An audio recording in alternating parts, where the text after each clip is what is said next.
মধ্যপ্রাচ্যের চলমান সংঘাত নিরসনে ইরান যে ৩ দফার শান্তি প্রস্তাব দিয়েছে তা সরাসরি প্রত্যাখ্যান করেছেন ডোনাল্ড ট্রাম্প। মার্কিন প্রশাসনের বক্তব্য, তেহরানের পরমাণু কর্মসূচি নিয়ে আগে সমাধান হতে হবে, এরপর অন্য যে কোনো আলোচনা। ইরানের প্রস্তাবে প্রথম ধাপে যুদ্ধ বন্ধ ও ভবিষ্যতে হামলা না করার নিশ্চয়তা চাওয়া হয়েছিল যুক্তরাষ্ট্র ও ইসরায়েলের কাছে।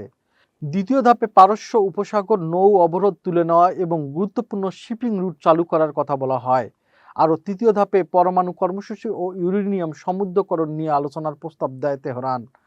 তবে এই ধাপে ধাপে অগ্রসর হওয়ার প্রস্তাবে রাজি নন ওয়াশিংটন। মার্কিন কর্মকর্তারা জানিয়েছেন, শুরুতেই পরমাণু ইস্যুর নিষ্পত্তি ছাড়া কোনো আলোচনা হবে না। এদিকে কূটনীতিক প্রচেষ্টা ধাক্কা খেয়েছে। পাকিস্তানের ইসলামাবাদে নির্ধারিত বৈঠক স্থগিত হয়েছে এবং নতুন করে অনিশ্চয়তা তৈরি হয়েছে আলোচনায়। চলমান উত্তেজনার প্রভাব পড়ছে বৈশ্বিক জ্বালানি বাজারেও। গুরুত্বপূর্ণ হরমুজ প্রণালী দিয়ে তেল পরিবহন ব্যাহত হয়, আন্তর্জাতিক বাজারে তেলের দাম বেড়েছে। বিশ্লেষকরা বলছেন, যুক্তরাষ্ট্রের অনল অবস্থান এবং ইরানের কৌশলগত পাল্টা অবস্থান, এই দুই কারণেই পরিস্থিতি আরও জটিল হয়ে উঠেছে।